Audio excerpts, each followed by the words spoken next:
notícias nas redes sociais e também no próprio site. Sejam bem-vindos à edição dos destaques do BN na Tela desta quarta-feira, 6 de fevereiro de 2019. Nós começamos falando sobre talvez o grande assunto do dia, a nova condenação do ex-presidente Luiz Inácio Lula da Silva em decorrência das investigações da Operação Lava Jato.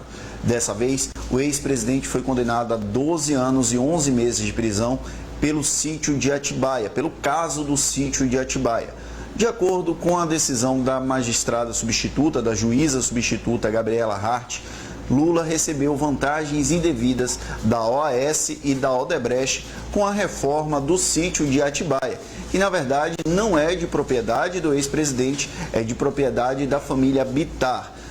De acordo com a sentença, a família Lula e a família Bittar eram muito próximas, então era como se fosse uma única família, e a reforma foi bancada no sítio de Atibaia pela OAS e pela Odebrecht, por meio de acordos de propinas em obras que o governo federal tinha com a Odebrecht e a OAS, principalmente relacionado a Petrobras, a obras relacionadas à Petrobras.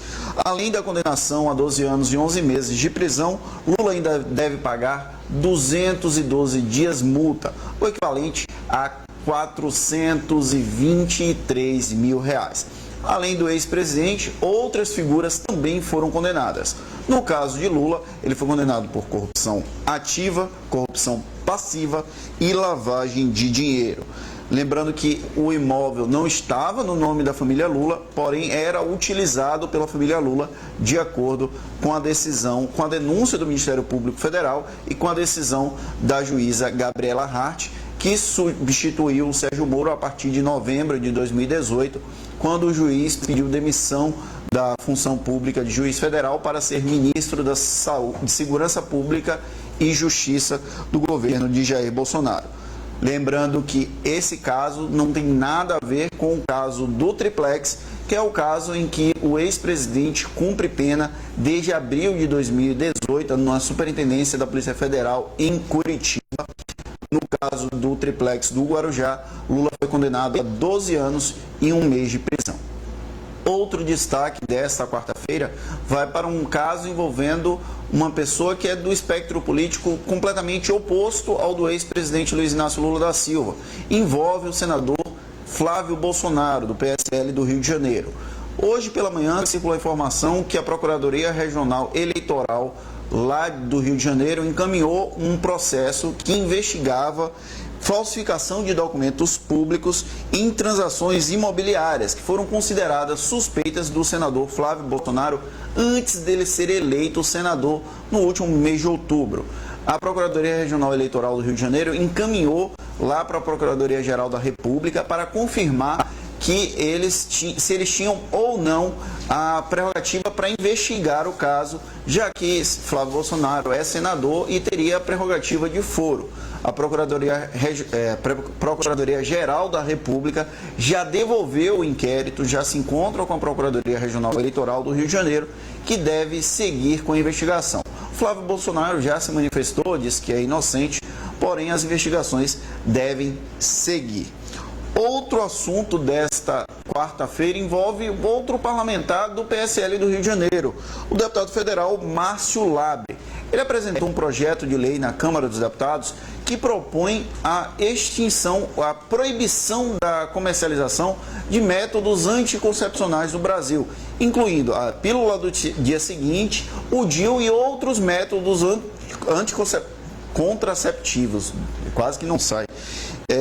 A justificativa do Labre é que o projeto visa proteger a saúde da mulher e ele cita os movimentos Pró-Vida e Deus também para justificar esse projeto de lei que tenta proibir a venda de anticoncepcional aqui no Brasil. Além disso, o deputado propõe que todo o material já disponível deve ser incinerado, além de criticar o Ministério da Saúde por distribuir a pílula do dia seguinte nos postos de saúde e em unidades de atenção básica por todo o Brasil.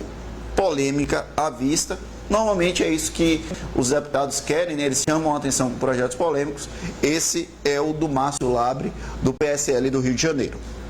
O último destaque desta quarta-feira vai para um evento que começa nesta quarta aqui em Salvador, a Bienal de Arte da UNE, a União Nacional dos Estudantes. O evento acontece entre os dias 6 e 10 de fevereiro aqui em Salvador e recebeu um aporte de recursos grande do poder público. A Prefeitura de Salvador patrocinou um evento em R$1 milhão e o governo do estado deu outros 900 mil para a realização do evento, que deve reunir cerca de 10 mil estudantes aqui em Salvador. O evento que tem cobrança de inscrição, inclusive hoje vai ter uma virada, era 150, vai passar a ser R$200 a inscrição, recebeu R$1 milhão e 900 mil de apoio do poder público aqui da Bahia para ser realizada na capital baiana, a Bienal de Arte da UNE, União Nacional dos Estudantes. E uma curiosidade, a Bienal da UNE vai homenagear o ex-senador Antônio Carlos Magalhães no evento.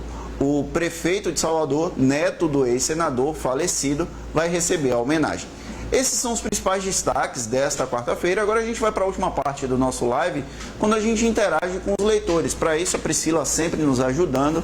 Obrigado, Priscila. A gente troca o celular, quase cai. Silvana Oliveira dando boa noite para todos do BN. O Dan Lobo fala que Papa, isso é mais velho do que a água. Não consegui entender o que ele está se referindo. O Chico Vitório fala que a mamata acabou. O José Nascimento ironiza a juíza Gabriela Hart. A Maria Bernadette Moreira fala que é uma tremenda injustiça com o ex-presidente Lula. O Miguel Bezerra fala que é a favor da lei, mas que ela seja feita para todos e que a lei seja imparcial. Ele que é de Conselheiro Lafayette, Minas Gerais, terra inclusive da nossa colega que trabalha, a Cláudia Cardoso. A Nilda Costa dando boa noite. A Maria Bernadette Moreira fala que juízes e promotores fazem um aumento de salário deles mesmos. Aqui no Bahia Notícias, inclusive, a gente publicou que os membros do Ministério Público do Estado da Bahia já receberam reajuste. Não houve publicidade no Diário Oficial da Justiça, mas eles já engordaram o salário em cerca de 16%, acompanhando o efeito cascata do Supremo Tribunal Federal. Porém, o Tribunal de Justiça do Estado ainda não definiu se os juízes e desembargadores vão receber o reajuste. A Dinalva fala que está sentindo minha falta. Obrigado, Dinalva. Falando que eu trago glamour. Olha, estou com moral. O Tiago Gonçalves fala que o Lula bom é o Lula livre. O Rui Soares fala que só tem maluco no Congresso. Na verdade, ele fala só tem maluco nesse Congresso. Eu imagino que só tem maluco, né? O Edu Alves fala que é muito bom esse jornal. Agradecemos por participar com a gente. E o Luiz Ribeiro fala que tem que dobrar a meta. Não consegui entender muito bem, não. O Edu Alves fala com a gente de Chique, ali próximo ao Rio São Francisco. Rio São Francisco, inclusive, que é motivo de preocupação.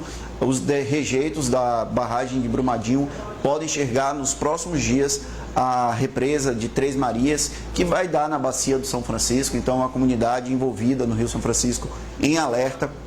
A barragem de Brumadinho, que se rompeu na sexta-feira da outra semana, já foram confirmadas 150 mortes e 189 pessoas seguem desaparecidas.